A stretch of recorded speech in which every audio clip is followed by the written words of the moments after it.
بسم الله الرحمن الرحيم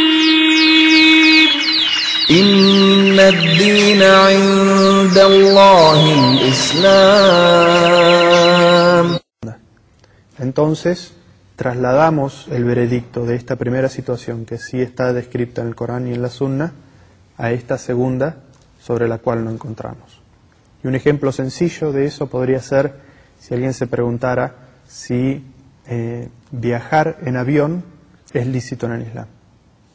Entonces, fijamos que en la época del profeta sallallahu alaihi wasallam, él utilizó todos los medios de transporte que había en aquella época. Entonces, evidentemente no vamos a encontrar ninguna ley del Sagrado Corán, ni ningún hadith del profeta Muhammad sallallahu alaihi wasallam que diga viajar en avión es lícito. Pero lo que sí hacen los sabios es comparar esa situación que existía en la época del profeta, la utilización de todos los medios de transporte, y compararla con este medio de transporte nuevo que es el avión, y por lo tanto llegamos a la conclusión que la utilización de esos medios de transporte son lícitos. Entonces, otra vez resumiendo, las fuentes de legislación en el Islam son 4, 2 primarias y 2 secundarias. Las 2 primarias, el Corán y la Sunna auténtica; las 2 secundarias, el ijma o consenso de los sabios; y el último de ellos, el qiyas o comparación analógica. Y dijimos que el método es primero el Corán; si no encontramos el Corán, entonces en la Sunna; si no encontramos en la Sunna, entonces en el comportamiento o decisiones de los sahaba; y si no encontramos, entonces la comparación analógica de una situación que existió en aquella época y que sí tiene veredicto con esta situación nueva para la cual necesitamos un veredicto.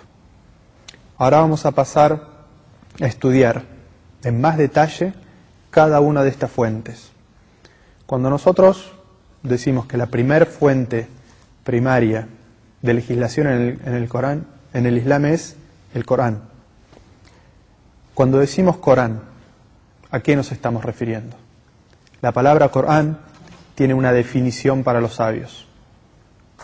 Y esta es que el Corán es la palabra revelada de Allah a su último profeta Muhammad sallallahu alaihi wasallam en rima arábiga, y cuya recitación se usa en el salah y en otras formas de adoración, y cuyo capítulo más pequeño es en sí mismo un milagro. Esta es la definición que los sabios han dado a la palabra al Corán. La vuelvo a repetir: es la palabra revelada por Allah a su último profeta Muhammad sallallahu alaihi wasallam en rima arábiga, cuya recitación se usa en el salah o la oración u otras formas de adoración, y en la cual su capítulo más pequeño es en sí mismo un milagro. Explicamos esta definición. Científicamente, cuando se hace la definición de un término, significa que cada uno de los componentes de esta definición tiene que traer aquello que es lo que estamos tratando de definir y sacar de la definición todo aquello que no estamos tratando de definir. Por eso, cuando decimos que el Corán es la palabra revelada de Allah, Allah reveló, como nosotros sabemos, muchos libros. Entonces no podemos decir que el Corán es simplemente la palabra revelada de Allah, porque si no, cuando dijéramos Corán, estaríamos introduciendo también dentro de este término los evangelios, los salmos, las hojas reveladas a Abraham y otras revelaciones que Allah hizo a otros profetas. Entonces la palabra, la revelación de Allah, no es suficiente para describir al Corán. Y por eso agregamos un término más, que es la revelación hecha por Allah al profeta, a su último profeta Muhammad. Entonces, toda revelación que Allah Azza wa Jal haya hecho a otro profeta anterior que Muhammad sallallahu alaihi wasallam ya no es Corán. Ahora nos queda todo lo que Allah reveló al profeta Muhammad sallallahu alaihi wasallam. Pero como nosotros sabemos, Allah le reveló al profeta muchas otras cosas que no son Corán. Entonces, ya tenemos una cantidad de cosas que está dentro de la definición y otra cantidad de cosas que ya está fuera de esta definición. Todo lo que Allah Azza wa Jal le reveló al profeta Muhammad en rima arábiga, es decir, en idioma árabe, y por eso nosotros decimos que solamente el Corán en idioma árabe es el Corán, y que todas las otras traducciones no son el Corán en sí mismo, sino traducciones o interpretaciones en diferentes idiomas del Sagrado Corán. Y por eso siempre para la extracción de veredictos se debe volver al original en árabe.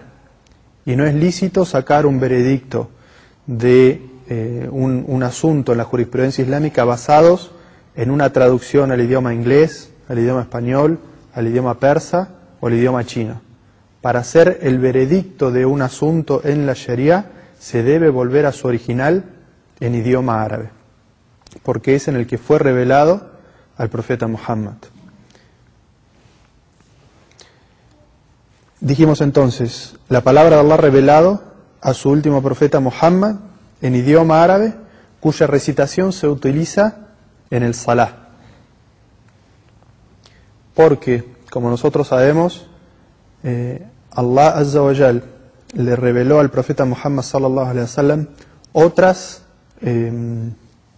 revelaciones, las cuales nosotros llamamos hadith Qudsi, ¿sí? Que es una forma de hadith en la cual Allah le habla, le dice algo al profeta Muhammad sallallahu alaihi wasallam, ya sea en el viaje nocturno en el cual Allah Azza wa Jal se encontró con el profeta Muhammad sallallahu alaihi wasallam, o en los sueños que solía tener el profeta en los cuales Allah le inspiraba.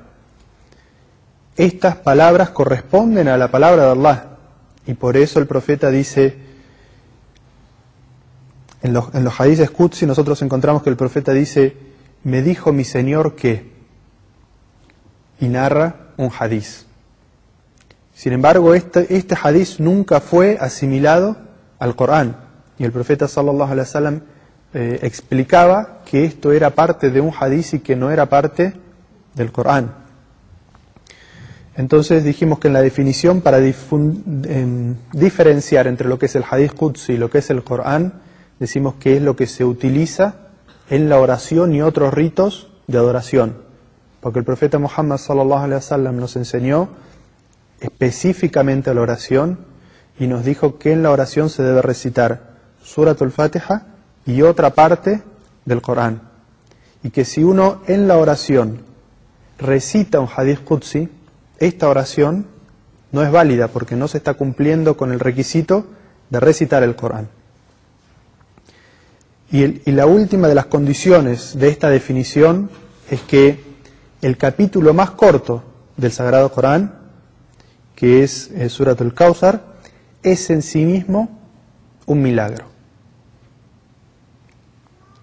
¿Qué queremos decir con que el Corán es en sí mismo un milagro? El texto del Sagrado Corán tiene características que ningún otro texto tiene. Para probar eso, Allah, él mismo, en el Sagrado Corán, invita a aquellos contemporáneos del profeta Muhammad sallallahu alaihi wasallam que no creían que este texto venía de Allah, sino que era una invención literaria del profeta Muhammad sallallahu alaihi wasallam. El Corán los desafía, Allah los desafía a que produzcan un texto similar al Corán. Y cuando hablamos de un texto similar al Corán, no se refiere únicamente a la imitación del estilo lingüístico coránico, sino que se refiere también a la expresión de todos aquellos milagros en la legislación y milagros científicos expresados en el Corán que no podrían ser la invención de un ser humano. Por ejemplo, en este desafío que hace el Corán, invita a los que no creen en la divinidad del Corán, en el origen divino del Corán, que produzcan 10 suras. Cuando evidentemente el primer desafío es que produzcan un Corán similar, un libro similar.